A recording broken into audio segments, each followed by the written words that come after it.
자, 2회분 두 번째 시험 문제 시작하겠습니다. 이거는 93년 경찰 시험인데요. 1번에 당장 연역법하고 귀납법이 출제가 됐었어요. 자, 제가 연역법과 귀납법을 시험 볼 수 있을 정도로 가르쳐 드릴게요. 자, 이게, 국어 시험에 나오는 연역법과 귀납법은 절대 어렵지 않아요. 소방직 시험에 여전히 출제되고요. 굉장히 기초적으로 이건 공무원 시험에 어렵게 출제되지 않아. 일반 행정직도 똑같습니다. 자, 칠판 한번 보십시오. 모든 생물은 죽는다. 자, 죽는다. 자, 이렇게 가요. 그 다음 인간은 생물이다. 자, 그 다음 제가 수학식으로 산수를 해볼게요. 마이너스를 시켜요. 그래 놓고 빨간색으로 한번 지워보겠습니다. 자, 그래서 모든 생물은 죽는다. 인간은 생물이다. 그래서 중복된 항을 이걸 빗금으로 빨간색으로 쭉 그어요. 자, 인간은 생물이다. 이걸 매개념이라는데 어려운 소리 하지 말고요. 생물 중복된 거 빼면 그러므로 결론이 어떻게 나옵니까? 인간은 죽는다. 요렇게 돼요. 자, 그래서 연역법부터 할게요. 연역법이 90이고 귀납이 10이거든요. 그 정도로 연역이 논리에서 기초예요. 그래서 항상 대전제가 큰 범주에서 출발합니다. 큰 것에서 출발해요. 띠띠뽀뽀 출발해요. 자, 서울역에서 KTX가 출발하는데 큰 덩어리에서부터 출발해요. 그 다음 작은 거 나오고 결론이 자, 대전제, 전제가 처음 출발점입니다. as, because가 as, 왜냐하면 모든 생물이 죽기 때문에 그러므로 인간도 죽는다거든요. 그래서 결론이 작은 범위가 됩니다. 자, 작은 것이 결론이에요. 큰 것에서 띠띠뽀뽀 출발해서 작은 결론을 만들어내는 걸 연역법이라고 합니다. 그래서 자, 다시 보세요. 이게 실타래라고 쳐요. 요게 초록색 실타래를 가지고 여러분이 남자친구 목도리나 자, 핸드폰 케이스를 떠준다고 생각해요. 손뜨개 재밌지 않습니까? 자, 초록색 실을 가지고 이게 목도리를 기다랗게 자, 원빈 목도리를 이나영이 하나 짜준다고 생각해요. 그러면 목도리가 초록색이지 별 수 있습니까? 바짝 목도리로 갑자기 염색하지 않는 한 처음이 초록색이면 끝까지 초록색이에요. 에브리바디 생물은 죽어, 인간은 죽어 똑같잖아요. 그래서 첫 번째 근거가 전제라 그럽니다. 근거가 큰 범주에서 출발해서 작은 범주. 에브리바디 생물은 범위가 넓잖아요. 제가 동그라미를 한번 그려볼게요. 자, 이게 모든 생물은 죽는답니다. 이게 전부입니다. 빗금. 요 빗금이 모든 생물인데 모든 생물이 die hard 해요. 꼴까닥하고 다 시간이 되면 죽죠. 영원히 사는 존재는 없어요. 자, 근데 그 모든 생물 중에 판단의 근거가 넓은 범위예요.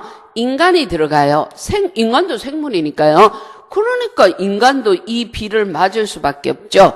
빗금이라는 죽는다라는 빗금 비를 맞을 수밖에 없다니까요. 그래서 전제가 넓은 범위인데 결론이 좁은 범위면 넓은 것에서 출발해서 좁은 범위에 결론을 내면 이런 걸 보면 뭐라 그런다고요?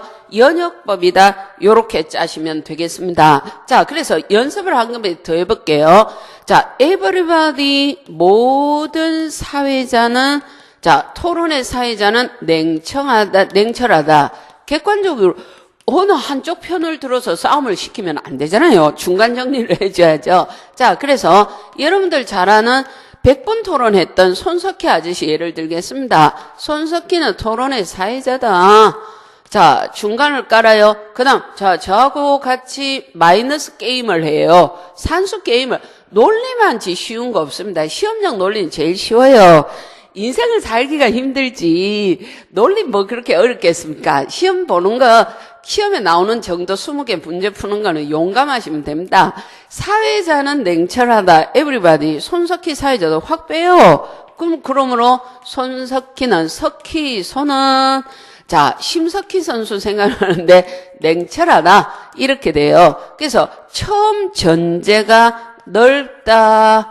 에브리바디 사회자예요. 그 다음 결론의 범주가 좁다. 그럼 뭐라고요? 연역이다. 산수예요. 자, 기초 산수 수학 방식이거든요. 요런 걸 연역이라고 얘기를 합니다. 자, 그 다음 칠판 한번 보세요. 제가 귀납을 설명을 해드릴게요. 이번 시험 만점 맞으셔야죠. 첫 시험은 정말 쉽게 나온다니까요. 자, 이 귀납은 예시로서 큰 결론을 만들어내요. 작은 사례들을 모아 시선을 모아서 모아서 큰 범위, 넓은 범위의 결론을 만들어내는 걸 귀납이라고 얘기를 합니다. 그래서 자 볼게요. 원빈이 군대 갔어. 자, 군대 갔다. 대한남자인데 군대 갔어요. 그 다음 또 뭐 할까요? 소지섭입니다. 소지섭이요. 간지 아저씨가 군대 갔다 왔대. 송승헌도 갔다 왔대. 뭐 이런 겁니다. 자, 뭐 연예인 아무나 다들 왜 인터넷에서 요즘은 좀 덜 까이대요. 예전에 문희준 엄청 까였잖아요. 자, 문희준도 군대 갔다 왔다 이렇게 얘기를 합니다. 그래서 A, B, C, D를 열거를 해요. 원빈 갔다 왔어. 소지섭, 소간지, 송승헌, 문희준 다 갔다 와서 그러므로 대한남자 군대 가. 자, 대한남자는 군대 간다 이렇게 얘기를 합니다. 그래서 전제의 범위가 좁아요. 자, 원빈 4사람밖에 예를 들지 않았잖아요. 그래서 사례를 들어서 전체 everybody 대한남자 군대가 요렇게 잡은 거예요. 이런 걸 보고 귀납이라고 얘기를 합니다. 자, 그래서 열거를 먼저 해서 범위가 작은 몇 개의 사례를 들어서 대한민국 중에 사람 중에 남자 중에 그 많은 남자 중에 4사람밖에 예를 들지 않은 거예요. 그래서 에브리바디 대한남자 군대가 이런 걸 보고 귀납적이라고 얘기를 합니다. 그래서 경험론이에요. 이쪽은 몇 가지 사례를 들어보니까 그렇겠다. 확실하다는 말보다 그럴 수 있다. 가능성의 이야기를 하는 걸 보고 이걸 귀납이다. 이렇게 얘기를 합니다. 시험에는 공무원 시험은 조직적으로 맞춰서 가야 되는 관료 사회이기 때문에 경찰이든 소방이든 일반 공무원이든 연역법을 짱짱맨으로 칩니다. 자, 에브리바디 생물은 죽어 인간은 생물이야 인간은 죽어 큰 범죄에서 작은 범위의 결론을 만들어내는 걸 보고 연역이라 한다. 그걸 꼭 기억하셔야 됩니다. 자, 문제 어렵게 안 나오는데 다 틀리면 안 되죠.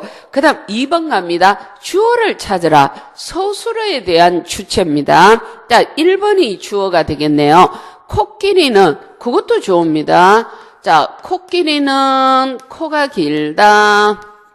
자, 그래서 이 문장은 이런 문장입니다. 이게 전체 주어.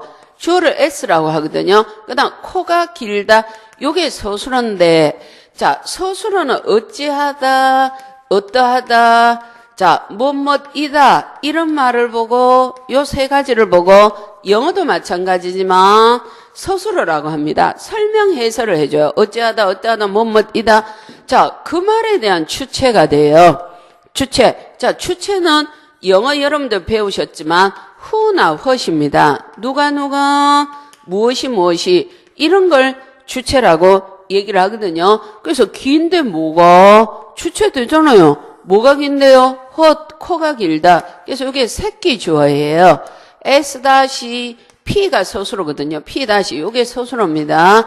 새끼 주어, 새끼 서술어예요. 그래서 이게 전체 주어고 여기서부터 여기까지 제가 빨간색으로 한번 얘기를 해볼게요. 코가 길다 전체가 이 큰 주어에 대한 서술어인데 절입니다.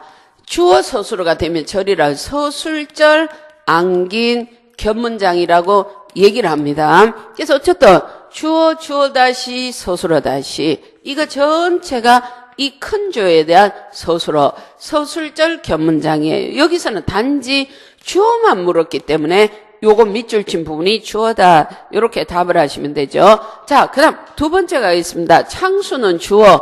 그 다음 의사가 되다 아니다 서술어입니다. 자, 그래서 우리 국어 특징인데 의사가 되다 송강호가 의사가 되다 송강호가 의사가 아니다 할 때 되다 아니다 서술어 앞에 나온 이가 주격조사는 이걸 주어라고 보시면 큰일 나요. 보예요. 이가를 보고 보어 자격 조사다. 그래서 복격 조사다. 이렇게 얘기를 합니다. 그걸 꼭 기억을 하셔야 됩니다. 1번이 주어고 2번은 되다 아니다 앞에나 뭐요?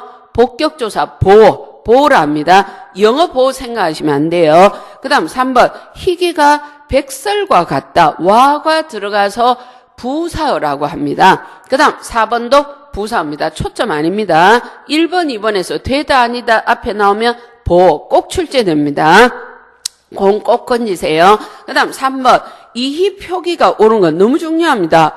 아니 경찰 공무원 돼갖고 조서 작성하는데 오타를 산더미처럼 치면 앞에 앉아있는 우리나라 시민들 수준이 높습니다. 국민들 교육 수준이 높아서 정말 비웃습니다. 그래서 넙죽입니다. 넙죽 이미 부사인데 그 뒤에 붙일 때는 오뚜기 넙죽이 이렇게 써요. 그 다음 2번 흔하다 하다를 붙일 수 있어요. 자, 딴 거 예를 들게요. 똑똑하다, 흔하다, 하다 붙여서 말 만들 수 있죠. 그럴 때는 흔히, 똑똑히 이렇게 갑니다. 자, 그 다음 세 번째 반갑다예요.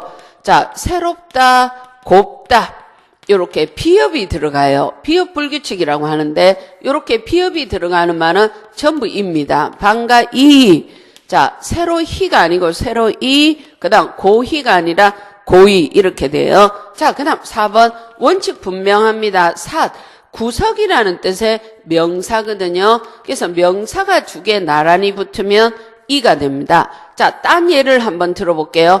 층층이 희가 아니고 명사 이 ly 이 부사 접사거든요. 자, 집집이 겹겹이 이럴 때는 명사 하우스 두 개죠. 명사 두 개일 때는 ly를 이를 붙인다. 그렇게 맞추시면 돼요. 자, 그 다음 4번 2번 엉터리입니다. 존댓말 잘못 받아 쓴 거요. 그분께서 주시는 걸 받아오느라 다 되는데 2번은 이걸 압존법이라고 합니다. 그래서 요 문제는 지금은 세월이 많이 지나서 압존법을 안 지켜도 된다는 게 자 현실이지만 이걸 요즘 문제로 바꿔서 출제를 하면 다음 중에서 압존법을 고르라 이렇게 출제가 돼요. 그래서 자 보세요. 압존법은 이런 겁니다. 할아버지 제1인자예요. 최고 높은 사람 짱짱맨이에요. 자 근데 아버지가 할아버지보다 낫잖아요. 나한테는 높지만 그래서 아버지가 지금 왔어요. 왔습니다. 그래서 아버지한테 시를 안 써주는 거예요. 깨서 안 쓰고 오셨습니다. 아니고 왔습니다. 요거를 압존법을 고르라 하면 2인자를 까버리는 거예요. 할아버지를 최고 높은 것으로 써서 두 번째 높은 사람을 낮춘다. 이걸 압존법이라고 얘기를 합니다. 그래서 압존법을 골라주시면 좋겠습니다. 직장 안에서는 절대 쓰시면 안 돼요. 자, 예를 들어 압존법은 가족 관계에서만 씁니다. 사제지간 이런 데서 특히 가족 관계로밖에 출제 안 돼요. 사장님, 김 부장이 왔어요. 이러다가 김 부장한테 맞아 죽어요. 자, 김 부장님이 오셨습니다. 이렇게 씁니다. 직장 안에는 자기보다 높으면 전부 시 써줍니다. 님자 써주고요. 깨서는 안 써도 됩니다. 깨서까지 쓸 필요는 없고 자 사장님, 기부장님이 오셨습니다. 요렇게요. 자기보다 높으면 다 높여요. 압존법은 어디서 쓴다고요? 가정 안에서 사제관계 이런 데서 서열이 분명한 데서 쓰는데 직장에서는 압존법을 쓰면 안 됩니다. 자, 그 다음 밑으로 또 가겠습니다. 5번 마파람 또 나왔어요. 동풍은 새바람. 봄, 여름, 가을, 겨울 중에 어느 거요? 봄입니다. 4번 가을바람은 서풍이라 그랬어요. 다른 말로 이한이 생각하면 되겠네요. 자, 그 다음 6번입니다. 건조체. 자, 그 다음 7번 감정표출 낭만주의. 고전주의는요, 1번에 나온 고전주의는 형식을 중요시해서 엄격한 형식, 그래서 그거에 대한 반대가 로맨티시즘입니다. 낭만주의라고 해요. 그 다음 8번 가겠습니다. 1번이 답이고, 자, 그 다음 9번은 문제 깊이 주제, 그 다음 10번은 2번이 답이 되겠습니다. 약이 무섭다. 병 주고 약 준다. 약으로 인한 피해겠죠. 그 다음 11번 1번 판독한다. 이거는 글자만 읽는 거예요. 나는 거기로 간다. 그거만 전체 의미를 파악을 못하는 거죠. 자, 그 다음 12번 타고르라는 사람이 있습니다. 인도에 있어 명상으로도 타골 명상센터 이런 거 유명하거든요. 자, 그 다음 13번 1번입니다. 내방가사 허초이 여사입니다. 그래서 허난설원 허균의 광해군 때 뭐 천재로 유명한 허균의 두 살위 누나예요. 2살이면 뭐 거의 같이 자란 거죠. 허난설원의 규원가라는 내방가사가 있습니다.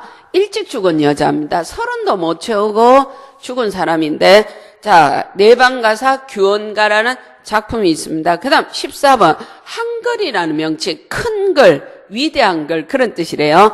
한인샘 주시경 선생님입니다. 그 다음 15번 내면심리 1인칭 주인공입니다. 그래서 자, 제가 설명을 좀 보탤게요. 1인칭 주인공 시점의 소설이 부분적으로 참 잘 나오거든요. 그래서 이 텔링 기법이라 그래요. 텔링, 말하기, 해설, 직접적 제시라고 합니다. 내레이터가 직접 등장인물 성격을 설명해 준다. 자, 직접 설명해 준다. 그래서 이런 걸 텔링 기법이 들어간 1인칭 주인공 시점이다. 이렇게 얘기를 합니다. 자, 그래서 관찰자 시점은 쇼잉이에요. 이거 문제 되게 쉬워요. 간접적 제시라고 하고 너무 좋아요. 이거 문제 풀기가. 요거는 평면적이거든요. 평면적 설명입니다. 그는 나쁜 놈이야 이래요. 근데 이쪽 간접적 제시는 따옴표가 많이 나와요. 대화나 행동으로, 자, 대화 행동으로 독자로 하여금 주인공 최민수가 그렇게 말하는 걸 봐서 저 인간은 어떤 인간이야라고 간접적으로 추리하게 해줘요. 그래서 자, 요거는 텔링 쇼잉에 관한 한 가장 최근 2014년 올해 기출문제 공무원 시험 제일 첫 시험이었던 기상직 문제를 꼭 풀어주세요. 요 해설 동강을 유튜브나 이런데 인터넷에 다 올려놨으니까 그거를 꼭 한번 들어주시면 좋겠습니다. 자, 그거 한번 원래 시험 직전에 바로 직전 국어 시험 문제를 풀어주고 가는 거는 시험에 대한 정성입니다. 예의라고 생각합니다. 그거 한번 풀어주세요. 자, 다시 설명하겠습니다. 따옴표가 많이 나오고 행동 대화가 나오면 간접적 제시, 평면적으로 그는 어떻다 저떻다 이렇게 따옴표가 없이 전개가 되면 텔링, 말하기 기법이다. 그렇게 보시면 되겠습니다. 자, 그 다음 16번 용비어천가입니다. 원래 대통령이 바뀌고 나면 용비어천가가 첫 해, 둘째 해 출제가 잘 됩니다. 왜냐하면 용비어천가 치우고 할게요. 용비어천가라는 것 자체가 이게 임금님 찬송가거든요. 그러다 보니까 아무래도 정권 초기에 굉장히 출제가 잘 됩니다. 그래서 1번 훈민정음 최초 문헌. 훈민정음 은혜본이 아닙니다. 용비어천가 최초 문헌이에요. 그 다음 2번 한글로 된 최초의 서사시입니다. 자, 서사시입니다. 한문으로 된 서사시는 이규보의 동명왕편을 쳐줘요. 한문입니다. 고려시대 여러분들 국사 시간에 배우시죠. 문화사에서. 이건 한문 서사시입니다. 자, 제가 서사시를 쉽게 설명을 할게요. 역사적 사건. 자, 역사적 사건. 왕조 건국. 그러니까 한마디로 히스토리죠. 여러분들 역사 배우시지 않습니까? 국사. 역사적 사건을 누가 언제 어떻게 무엇을 그래서 이야기시예요. 이야기를 시 형식으로 풀어놓은 걸 보고 서사시다. 이렇게 얘기를 하거든요. 그래서 한문 최초 서사시는 동명편입니다. 근데 국어로 된 최초의 서사시는 훈민정음 만들어지고 나와서 나온 조선왕조 개국 찬송가입니다. 용비어천가라고 얘기를 해요. 그 다음 3번 악장이라는 말은 궁중음악으로 연주를 했어요. 그래서 용비어천가는 백성용 글은 절대 아닙니다. 백성이 뭐 답답해서 이런 거 읽고 있겠습니까? 왕조 찬송가니까 궁중음악으로 연주를 했다. 그래서 악장이라고 얘기를 합니다. 그 다음 자, 이 용비어천가에서 보통 오답으로 나오는 게 이거거든요. 1번, 원래 문장이 국문으로 돼 있어요. 세종대왕이 창제하신 훈민정음으로 돼 있고, 그 다음 한시 번역이 붙어 있어요. 국문시 한역가라는 말은 한시 번역의 준말입니다. 한시로 다 옮겨놨어요. 세종대왕이 훈민정음을 만들었다고 해서 모든 관리들이 다 훈민정음만 썼다. 이런 건 거짓말이죠. 자, 그게 보급되는데 굉장히 오래 걸려요. 그래서 원문이 국문시, 그 다음 한역가, 그 다음 한문 주석. 이렇게 돼요. 한문으로 주석을 달아놨어요. 그래서 요 주석 부분이 여말선초라고 하면 여러분들이 국사를 워낙 공부를 많이 해서 잘 아시죠? 고려 말기 조선 초기에 역사 지리 연구에 아주 중요한 문헌이 됩니다. 용비어천가가. 그래서 2번이 거짓말입니다. 스토리시예요. 서정시는 개인적 슬픔, 아픔, 내가 여자친구랑 이별했는데 죽고 싶어, 뭐 이런 것들을 이야기한 겁니다. 자, 그 다음 17번 무하마드 알리의 유명한 권투 선수죠. 나비같이 날아서, 그래서 뭐뭐처럼 뭐뭐같이 직유법이라 합니다. 만약에 나는 나비야, 사랑은 나비야 이러면 약간 트로트적이다, 그죠? 자, 사랑은 나비야, 나는 나비야 그러면 A = B야. 이거는 히든 카드를 썼어요. 은유는 숨긴 비유거든요. 히든 카드를 썼다. 그래서 은유인데 나비 같다, 나비처럼, 나비같이 이러면 직접 비유를 했다. 그래서 직유라고 얘기를 합니다. 자, 그 다음 18번 4번이 답입니다. 교정입니다. 한자 준비 안 한 친구들은 한자 단답 시간 그냥 뭐 지금으로서는 포기하셔야죠. 근데 만약에 후반기 시험이나 내년 시험을 준비를 하시면 두미상 한자, 고사성어 이런 거 위주로 준비를 하시면 됩니다. 그러니까 소방직도 늘 그렇게 출제되고 예전에도 그랬거든요. 1번 편집, 2번 퇴고 글 고치는 거, 그 다음 3번 교정. 이거는 자세 교정입니다. 그 다음 교정 보도직 할 때 그 교정이에요. 법무부 소속 그 관리죠. 그 다음 교정, 자, 이거는 인쇄소에서 하는 겁니다. 그래서 학교 교자를 쓰고, 이게 대학교, 전문대학교 할 때 학교 교자입니다. 건물 교자, 발을 정자를 써서 교정이라고 얘기를 합니다. 자, 그 다음 19번 아이러니라는 말은 반어법을 아이러니라 그래요. 거꾸로 얘기하는 거. 그래서 3번이 답입니다. 운수 좋다. 아니, 안 좋다. 겉으로는 좋단데요. 실제 말로는 좋다잖아요. 그래서 좋을 것 같아요. 근데 unlucky입니다. 안 좋아. 운수 안 좋아. 연락 안 좋아. 아, 완전 오늘 뭐 됐어. 뭐 그런 겁니다. 쏙 실제 상황으로는 안 좋다. 요런 걸 보고 반을 합니다. 자, 7번 보십시오. 자, 사창 빼앗긴 잠을, 안 그래도 빼앗긴 잠을 살뜰히도 깨운다. 이런 사설시조 구절이 있어요. 자, 살뜰히도 깨운다. 살뜰하다는 게 정성이 깃들고 좋다는 뜻이거든요. 근데 여기서는 안 좋다예요. 겉으로는 살뜰인데 실제 속으로는 안 좋은 상황을 살짝 비틀어서 얘기를 한 거거든요. 요런 걸 보고 아이러니 기법이다 이렇게 얘기를 합니다. 그래서 김소월시에서 죽어도 아니 눈물 흘리오리다 이런 거 있죠. 눈물 콧물 다 쏟아요. 여자가 떠난다는데, 자, 아니 눈물 흘린다. 아니야, 눈물 흘려요. 말로만이죠. 요렇게 말로만 겉으로만 얘기한 이런 수사법을 보고 수식어법을 보고 아이러니컬하다, 반하다 이렇게 얘기합니다. 운수 온 붙은 날이에요. 건 좀 건져주셔야 됩니다. 자, 그 다음 20번 공무원 시험에 밖에 안 나오는 특수 한자가 있어요. 원래 이게 좀 어려운 한자거든요. 일상생활 한자는 절대 아닙니다. 그래서 요거는 좀 익혀둡시다. 날만 햇살이 비쳐요. 요게 태양이 비치는 글자거든요. 해를 요렇게 표시하거든요. 해 일자. 그다음 햇살이 쨍쨍. 햇볕은 쨍쨍 모래하는 반짝입니다. 햇살이 비치는 데서 칼로 잘라내요. 칼로 발라내다 살점을 잘라내는 거예요. 발라내다. 자, 잘라내다, 발라내다는 글자입니다. 왜 소를 잡아서 도축을 하고 나서 이렇게 살코기, 기름, 지방 이런 거 떼내잖아요.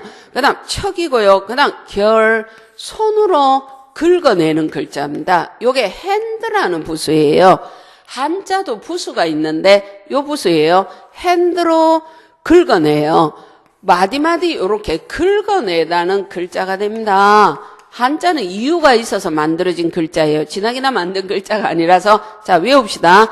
칼로 햇살 아래서 발라내요. 자, 도축을 한 살코기를, 지방을 다 손으로 긁어내요. 살점을. 척결이라고 합니다. 요거 나오면 척결, 부정부패 척결. 그 다음 기가 꼭 읽어주세요. 그래서 실사자입니다.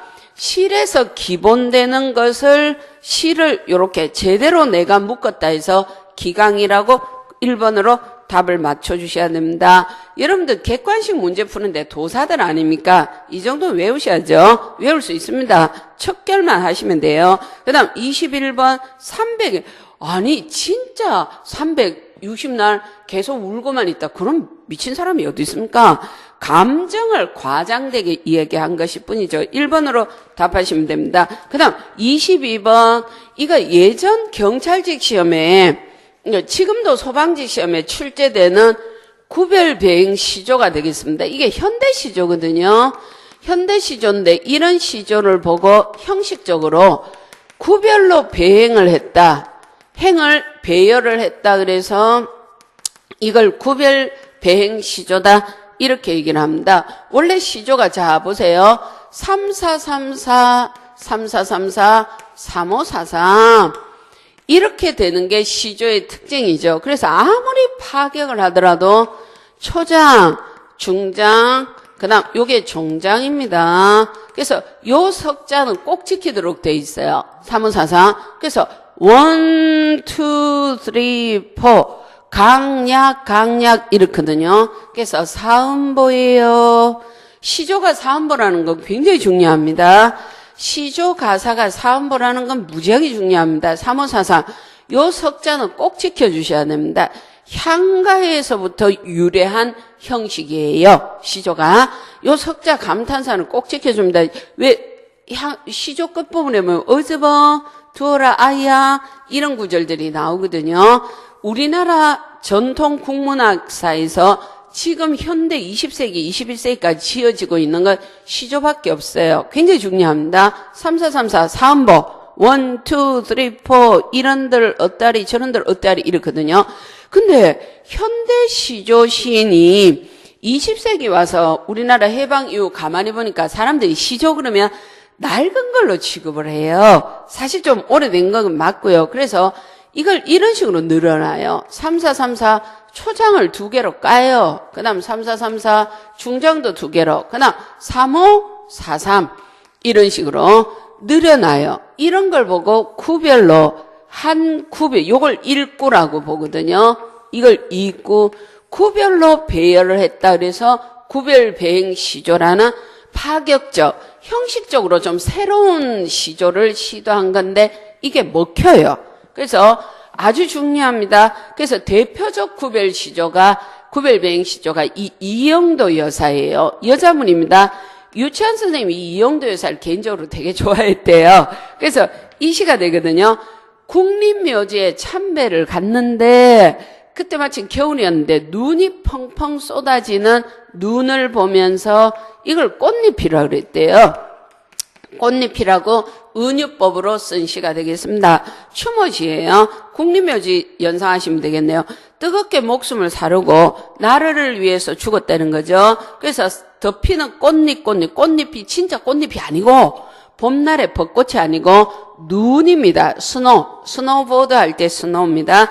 22번 3번 순국 산화, 그 다음 23번 역사의 길이 빛날 1번, 그 다음 24번 꽃잎. 자, 호국 영령의 넋이 눈이 되어서 내린다 이런 정서예요. 자, 그 다음 25번 4번 요렇게 맞춰주시면 좋겠습니다. 이영도 여사 이 시조는 너무 자주 출제되는 시조니까 대표적으로 조금 정리하시면 좋겠습니다. 자, 2회분 여기까지 하겠습니다. 또 조금 잘랐다가 계속할게요.